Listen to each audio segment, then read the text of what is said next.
이 시간 예배의 자리에 나오신 여러분을 축복합니다. 오늘 저는 앞서 읽은 마태복음 23장 37절부터 24장 2절까지의 본문으로 나를 보지 못하느냐라는 제목의 설교를 하려고 합니다. 전해지는 말씀 가운데 하나님의 은혜가 있기를 바랍니다. 우리는 앞서 두 차례에 걸쳐서 23장 13절부터 36절까지의 본문으로 예수님께서 외식하는 서기관들과 바리새인들에게 화 있을진저라고 선언하신 말씀들을 살펴보았습니다. 그러나 우리는 그 무시무시한 본문들을 보면서도 이 말씀들이 예수님께서 외식하는 서기관들과 바리새인들에게 화가 있기를 바라시거나 화가 있으라고 저주하는 것이라기보다는 서기관들과 바리새인들이 계속해서 그러한 외식하는 삶을 살아간다면 결국에는 화를 면하지 못할 것이라는 탄식이라는 말씀을 나누었습니다.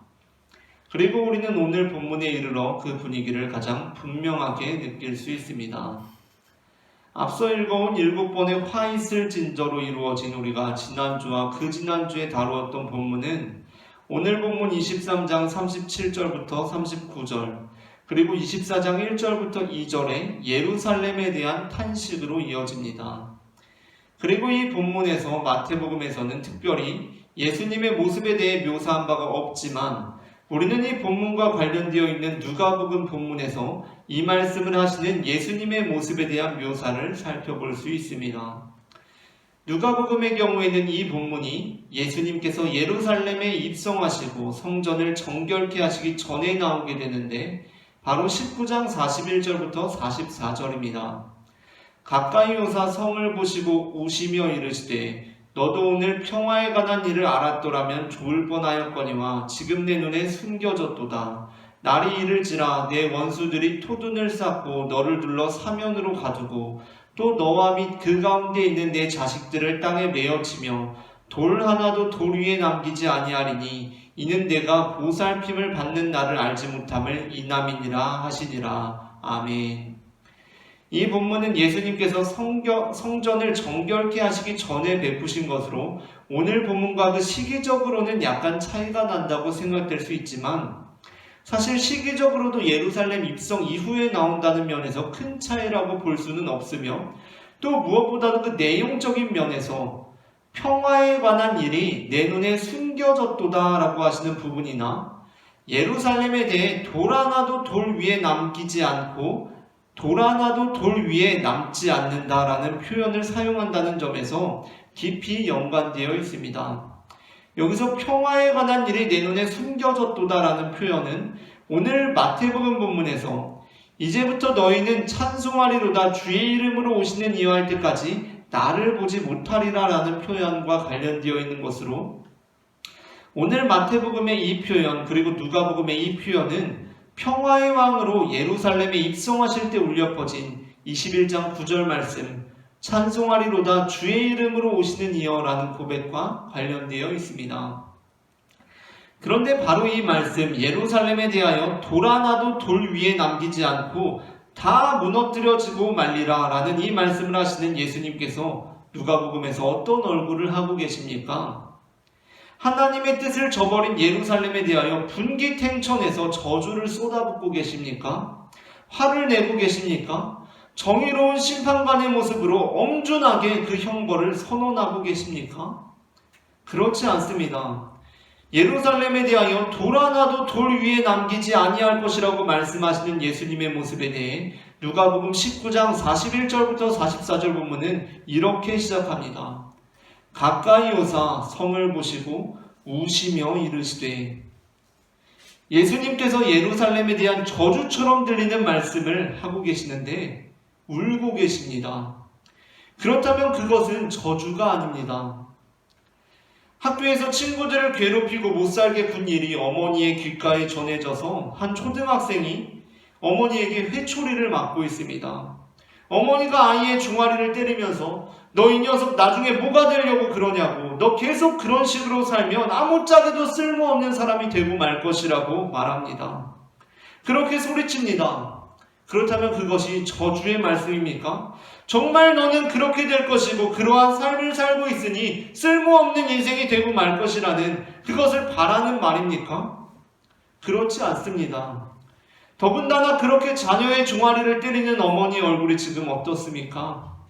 이 녀석 그렇게 잘못을 저지르더니 너 이제 아무짝에도 쓸모없어지는 인생을 살아가는 것은 당연한 일이다 라고 여기는 표정입니까? 아닙니다. 회초리를 맞아서 종아리가 아파서 눈물을 흘리고 있는 그 자녀처럼 어머니도 울고 있습니다. 눈물을 흘리고 있습니다. 그때 우리는 그 말이 저주가 아니라는 것을 깨닫게 됩니다. 그것은 말 그대로 사랑에 매인 것입니다. 예수님 역시 마찬가지였습니다. 예수님 역시 예루살렘에 닥칠 환란을 선언하고 계십니다. 그런데 울고 계십니다. 그리고 그것은 예루살렘에 대한 예수님의 사랑을 가장 분명하게 보여주는 대목입니다. 복음서에서는 예수님께서 우시는 장면이 앞서 읽은 누가복음을 포함해서 2차례 나옵니다. 그러므로 우리는 누가복음이 아닌 또 다른 본문을 통해서도 예수님의 눈물이 지니고 있었던 의미에 대해 살펴볼 수 있습니다. 요한복음은 예수님께서 나사로의 무덤 앞에 서셨을 때 눈물을 흘리신 사건에 대해서 기록하고 있습니다. 요한복음 11장 32절부터 35절입니다.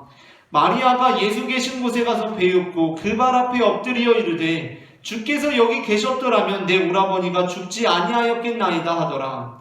예수께서 그가 우는 것과 또 함께 온 유대인들이 우는 것을 보시고 심령에 비통히 여기시고 불쌍히 여기사 이르시되 그를 어디 두었느냐 이르되 주여 와서 보옵소서 하니 예수께서 눈물을 흘리시더라. 아멘. 예수님께서는 나사로의 죽음 앞에서 눈물을 흘리셨습니다. 나사로의 무덤 앞에서 눈물을 흘리셨습니다. 그렇다면 예수님께서는 왜 우신 것입니까? 친구의 죽음이 슬퍼서 우신 것입니까? 앞으로 익숙해져야 할 친구의 부재로 인한 외로움이 두려워서 눈물을 흘리신 것입니까? 인간적인 나약함으로 인하여 눈물을 흘리신 것입니까? 그렇지 않습니다. 요한복음은 그 눈물의 의미에 대해서 유대인들의 입술을 빌려 우리들에게 가르쳐주고 있습니다. 앞서 읽은 요한복음 11장 32절부터 35절 본문은 이렇게 이어집니다. 36절입니다. 이에 유대인들이 말하되 보라 그를 얼마나 사랑하셨는가. 아멘. 우리는 간혹 예수님께서도 눈물을 흘리시고 울기도 하셨다고 하니까 예수님도 우리처럼 똑같은 인간이셔서 힘들고 외로울 때, 두렵고 슬플 때, 때로는 화가 날 때 그 터져나오는 분노를 참지 못하고 인간적으로 눈물을 흘리셨을 것이라고 생각하기도 합니다. 그렇게 예수님도 우리와 똑같은 인간적인 면에서 눈물을 흘리셨을 것이라고 생각합니다. 그러나 예수님께서 눈물을 흘리신 이유는 단 한 가지였습니다. 그것은 사랑 때문이었습니다. 누가복음 본문은 예수님께서 예루살렘에 대하여 돌 하나도 돌 위에 남지 않을 것이라고 말씀을 하시며 울고 계셨다고 전해주고 있습니다. 그렇다면 그 울음 역시 잘못을 저지르고 있는 자녀의 종아리를 회초리로 때리면서도 그를 향한 그 무엇보다 그 누구의 것보다 큰 사랑 때문에 터져나오는 눈물을 참지 못하고 있는 어머니의 울음과 같은 울음일 것입니다. 마태복음의 경우 예수님의 눈물이나 울음에 대해서는 단 한 차례도 기록하고 있지 않습니다. 그 이유는 그러한 내용들이 앞서 말씀드렸던 것처럼 예수님의 인간적인 모습을 부각시키는 내용이 될 수도 있을 것이라고 생각했기 때문이고 그에 따라서 그보다는 예수님의 신적인 모습이 단번에 드러나는 표현들을 선호했기 때문이었습니다. 그러나 그럼에도 불구하고 저는 누가복음과 요한복음을 전체적으로 조망하면서 오늘 마태복음에서 역시 예루살렘에 대한 심판을 선언하시는 예수님의 표정을 상상해 봅니다. 그 표정이 어떻겠습니까? 화를 내고 계셨을까? 저는 울고 계셨을 것 같습니다. 아니 이미 여기에 이르러서가 아니라 23장이 시작되면서부터 우리와 제자들에게 외식하는 서기관들과 바리새인들에게 임할 화를 말씀하시면서 이미 눈물을 흘리고 계셨을 것입니다. 그렇다면 주님께서 우리에게 원하시는 것이 무엇이겠습니까? 우리가 우리의 예루살렘에 대하여 우리의 삶에서 만나게 되는 서기관들과 바리새인들을 향하여 예수님께서는 우리가 어떠한 마음으로 어떠한 관계를 맺으며 살기를 바라시겠습니까? 물론 우리는 그들의 행위에 대하여 분명하게 심판의 메시지를 전할 수 있어야 합니다. 악 앞에서, 특별히 힘있는 악 앞에서 우리는 비겁하게 도망치는 것이 아니라 주님의 말씀을 선언할 수 있어야 합니다. 그것이 어떻게 보면 비판의 말씀이 될 수도 있고 심지어 어떤 이들에게는 저주의 메시지로 오해될 수도 있을 것입니다. 그러나 그때마다 우리는 우리의 마음을 성찰하고 돌아봄으로써 내가 지금 행하고 있는 이 비판이, 내가 지금 선언하고 있는 이 말씀이 나의 안위나 나의 이익이나 나의 개인적인 감정으로 인한 것이 아니라 사랑으로부터 시작된 것인지를 잘 살펴볼 필요가 있습니다. 그러한 면에서 사사기 21장 말씀이 좋은 귀감이 됩니다. 사사기는 13장부터 16장까지 너무나도 유명한 그리고 너무나도 은혜로운 사사 삼손에 대한 말씀을 전하고 17장부터 그 마지막이 되는 21장까지에는 다소 난해하고 충격적이고 별로 읽고 싶지 않은 내용들을 우리에게 전해주고 있습니다. 그것은 바로 이스라엘에 있었던 내전에 관한 것입니다. 내전의 정황은 이렇습니다. 이스라엘의 왕이 없으므로 사람이 각기 자기 소견에 옳은 대로 행하던 시절에 어떤 레위 사람이 첩을 데리고 기브아라는 베냐민 지파의 땅에 들어가게 되었습니다. 그런데 거기서 베냐민 지파 사람들로부터 그 첩에 대하여 아주 몹쓸 짓을 당하게 되고 맙니다. 분명 베냐민 사람들은 힘없는 여인에 대해서 입에 담기도 어려운 극악무도한 일을 저질렀고 그것은 분명히 하나님 앞에 범죄 행위였습니다. 그리고 이 일은 더욱 충격적인 방식으로 베냐민 지파를 제외한 다른 11지파에게 전해지게 됩니다. 이에 따라 11지파는 베냐민 지파를 징계하기 위하여 전쟁을 불사하게 됩니다.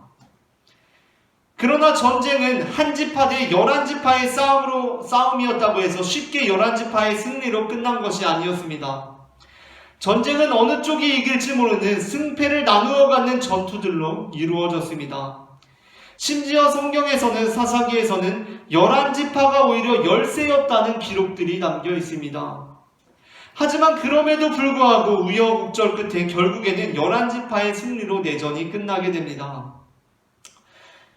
전쟁이라는 것은 군인을 진정한 군인으로 만드는 장이 됩니다. 실로 전쟁이야말로 군인이 진정한 군인이 되는 장일 것입니다. 무슨 말이냐면 저도 군대에 다녀왔고 또 저 같은 경우는 최전방에서 군생활을 했기 때문에 전우들과 가끔 우리가 전쟁이 나면 정말 저 앞에 나오는 북한 군인들을 총으로 쏠 수 있을까? 그러한 이야기를 자주 나누곤 했습니다. 우리는 불과 몇 개월 전, 아니 아무리 길어봐야 2년 전에는 그냥 평범하게 학교에 다니면서 강의나 듣는 대학생들이었습니다. 그리고 제가 있던 군대의 경우에는 대체로 정서적으로 안정감 있는 사람들을 차출했기 때문에 정말 말 그대로 성품이 지나치게 폭력적이거나 그러한 생활을 했던 사람들이 없었습니다. 그렇다 보니 적들을 총으로 쏘는 것에 대한 두려움 같은 것이 우리들 모두의 마음속에 있었던 것입니다. 그러나 그러한 이야기를 하다가 대체로 규결된 내용이라는 것은 아마도 그럼에도 불구하고 내가 지금 생각하기로는 저 적을 총으로 쏘는 게 겁이 나지만 전쟁이 나면 할 수 있을 것 같다는 것이었습니다. 그러니까 지금 생각해보면 쏠 수 없을 것 같은데, 내가 아무리 군인이라고 하지만 저 사람을 총으로 쏠 수 없을 것 같은데 그래도 전쟁이 나면 나는 할 수 있을 것 같다라는 것이 모든 저를 포함해서 제 전우들이 했던 말이었습니다. 그러니까 지금 전쟁이 나서 내 옆에 전우들이 총에 맞고 피를 흘리고 심지어 죽어가는 모습을 보면 나 역시도 그들을 향해 총을 쏠 수 있을 것 같다는 것이었습니다. 정말 전쟁은 군인을 진정한 군인에게 만드는 장입니다. 그런데 그뿐이겠습니까? 전쟁이 나면 어떻습니까? 사람을 죽일 수 있을 뿐만 아니라 우리가 이긴 일로, 말 그대로 우리가 사람을 많이 죽인 일로, 내가 저 사람을 총으로 쏴서 죽인 일로 기뻐하고 즐거워하고 웃는 일도 벌어지는 것이 바로 전쟁입니다. 그것이 바로 전쟁의 현실입니다. 그러한 면에서 11지파의 승리는 충분히 기뻐할 만한 승리였습니다. 아니, 축구나 야구처럼 우리가 공놀이 하는 것도, 그냥 공놀이 하는 것도 역전승하면 어떻습니까? 막 그 선수들이 대단한 일이라도 벌인 것처럼 막 엄청 좋아합니다. 기뻐합니다. 우리도 그것을 보면서 기뻐합니다. 공놀이 하는 거 역전승하면 엄청 좋아합니다. 근데 목숨이 왔다 갔다 하는 전쟁에서 역전승을 했다면 그 기분이 어떻겠습니까? 제정신이 아닐 것입니다. 너무나 기쁘고 즐겁고 그 승리감에 도취될 것입니다. 그러나 전쟁이 끝나고 그 승리하게 되었을 때 우여곡절 끝에 때로는 열세였지만 역전승을 거둔 그 11지파의 모습에 대해서 사사기 본문은 이렇게 기록하고 있습니다. 사사기 21장 2절부터 4절입니다. 승리한 후에 백성이 베델에 이르러 거기서 저녁까지 하나님 앞에 앉아서 큰 소리로 울며 이르되 이스라엘의 하나님 여호와여, 어찌하여 이스라엘에 이런 일이 생겨서 오늘 이스라엘 중에 한 지파가 없어지게 하신나이까 하더니 이튿날에 백성이 일찍이 일어나 거기에 한 제단을 쌓고 번제와 화목제를 드렸더라. 아멘. 놀랍지 않습니까? 전쟁에서 승리한 군인들이 울고 있습니다. 아니, 큰 소리로 울고 있습니다. 엉엉 울고 있습니다.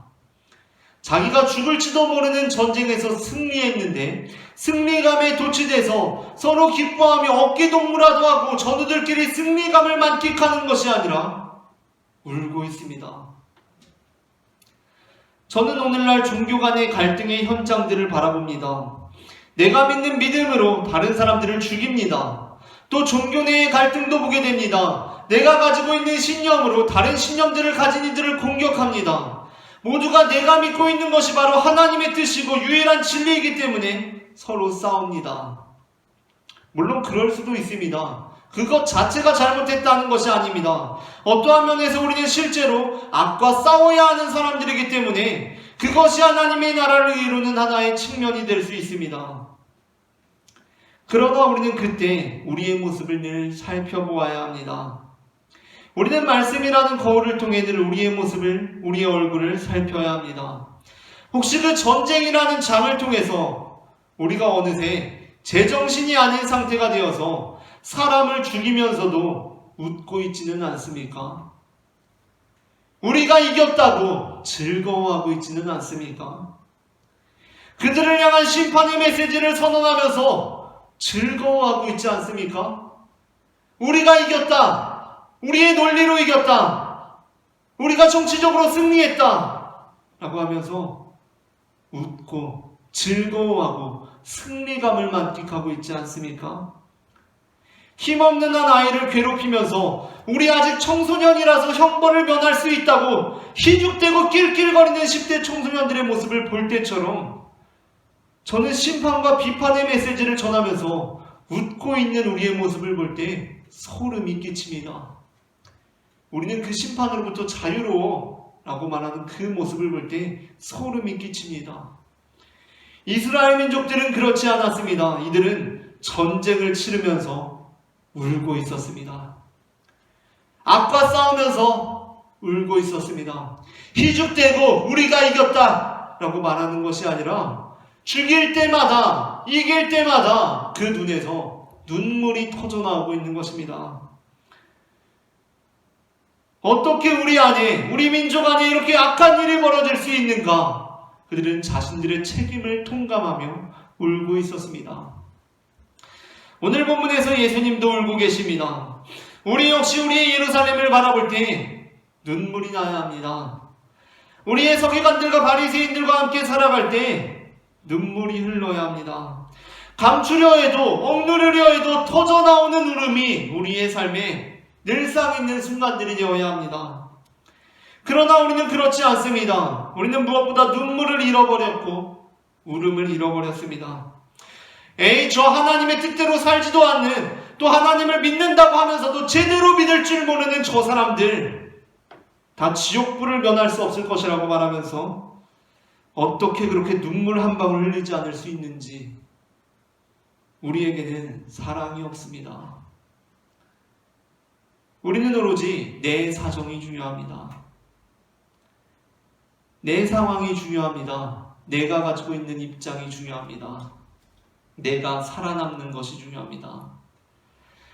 그러한 면에서 주님을 위하여 한다는 일들이 어쩌면 주님을 위하여는 나를 위하여를 가리기 위한 그저 방편일 뿐 나를 위한 일들일 뿐인 것은 아닌지, 그 성경의 말씀들이 성취된 것은 아닌지 돌아볼 일입니다.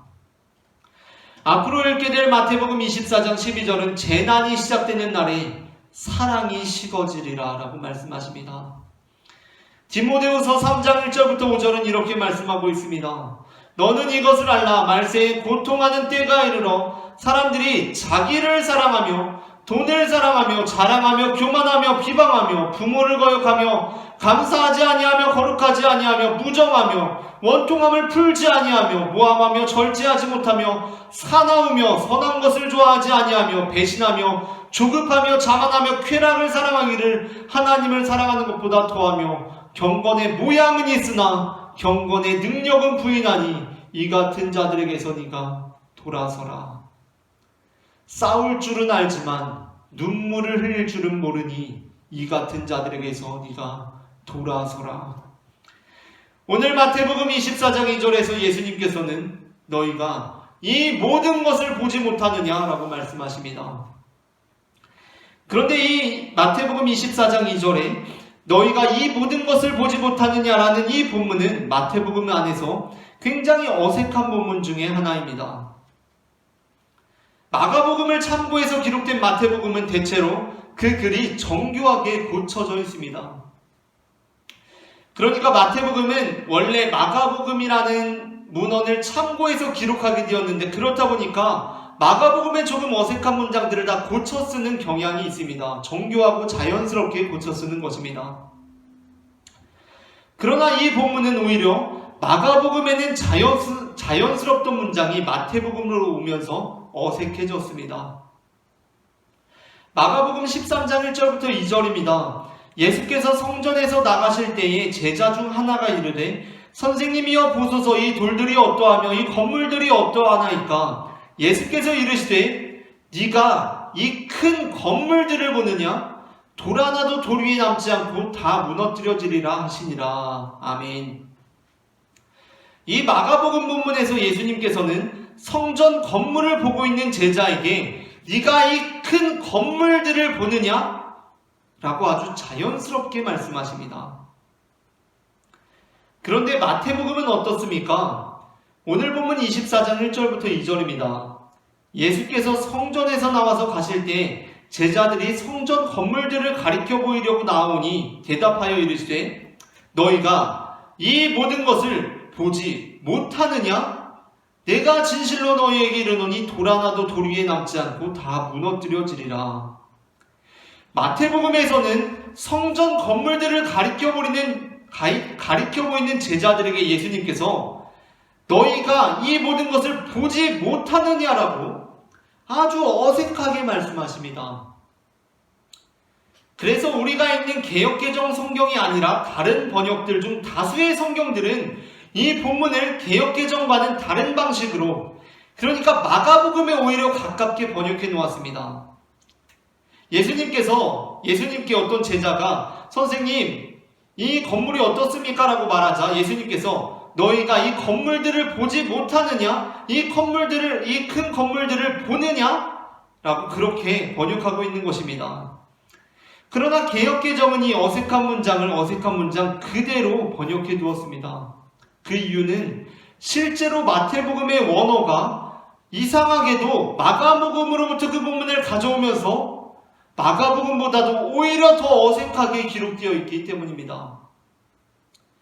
그렇다면 우리는 그냥 가장 쉬운 방법으로 말이 되게 번역하기보다는 그냥 마가복음이 맞다라고 생각하는 것보다는 이 본문이 왜 다른 본문들과는 달리 마가복음에서 마태복음으로 오면서 더 어색해졌는지를 고민해 보아야 합니다. 제 생각에 그 이유는 다분한 마태복음의 의도 때문입니다.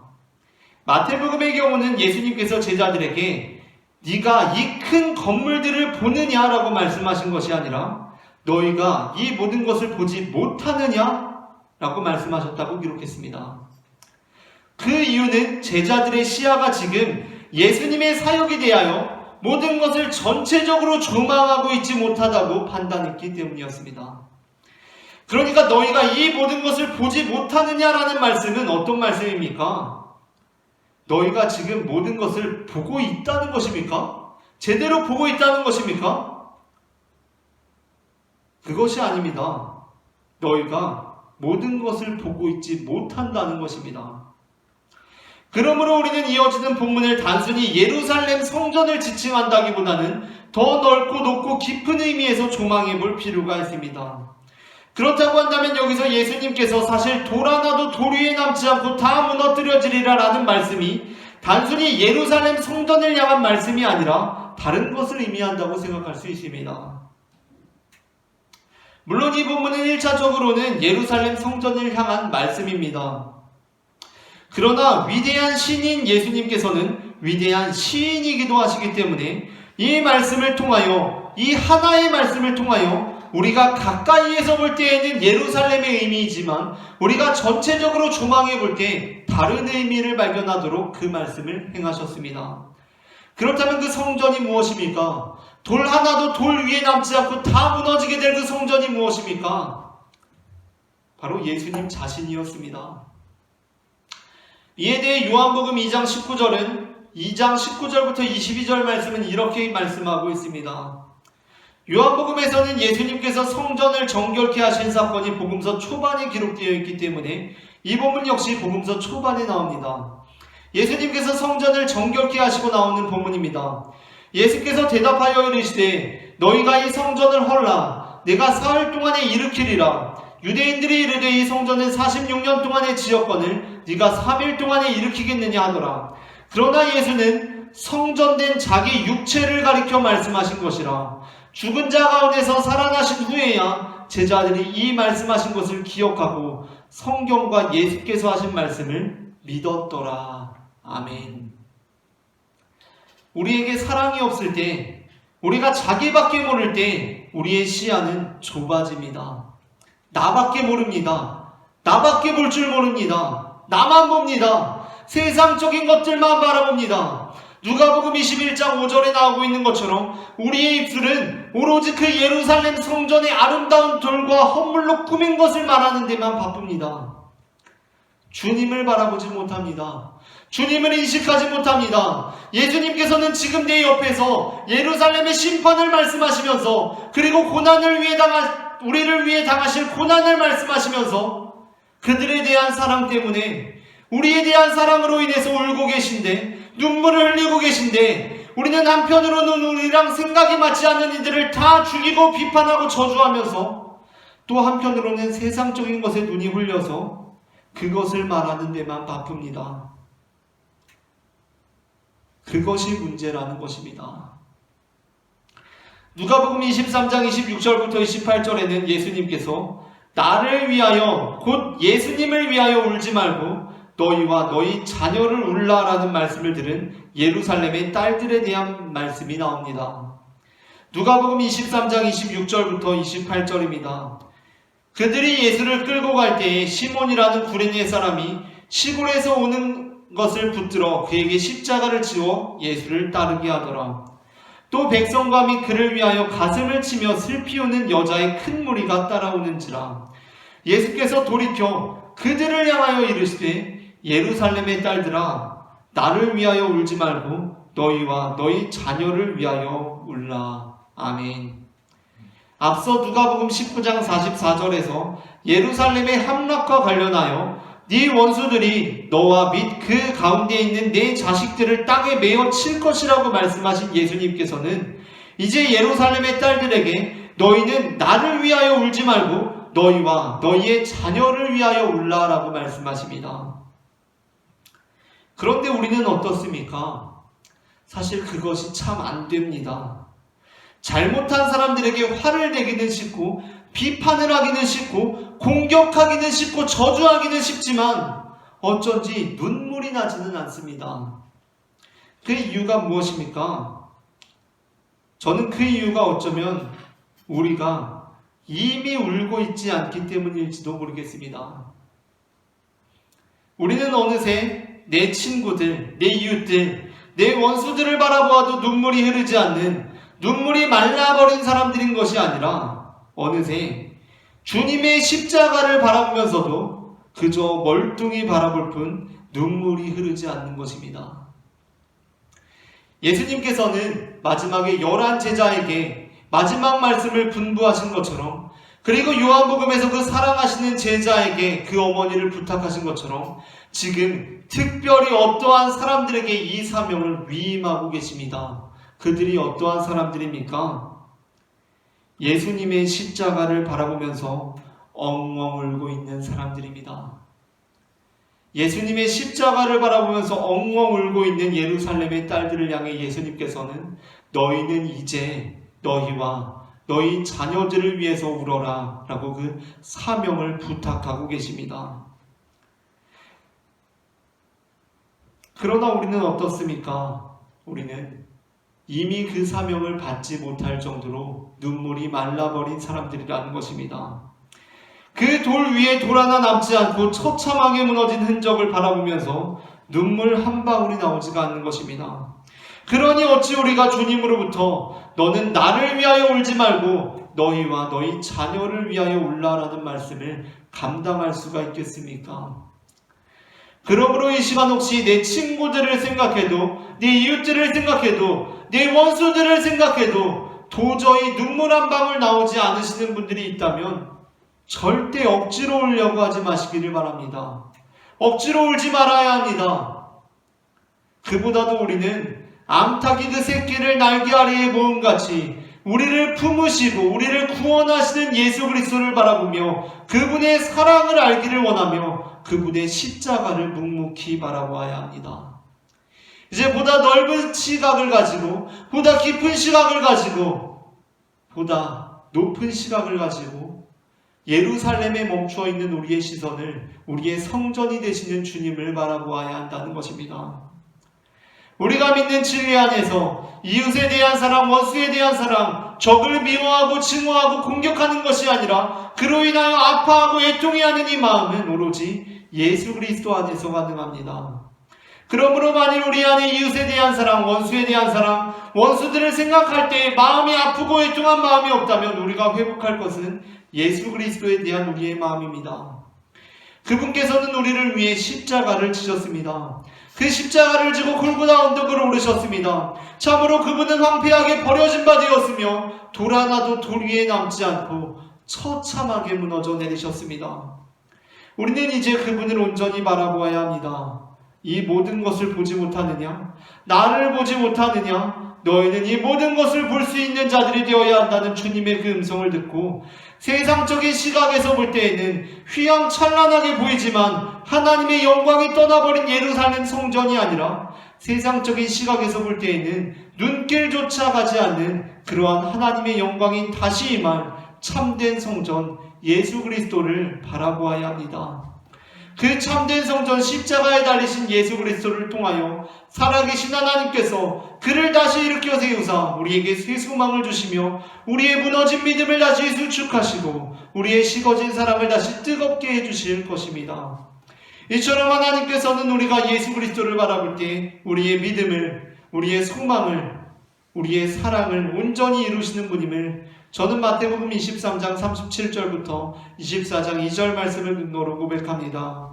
오늘 전해진 말씀 가운데 하나님의 은혜가 임했기를 바랍니다.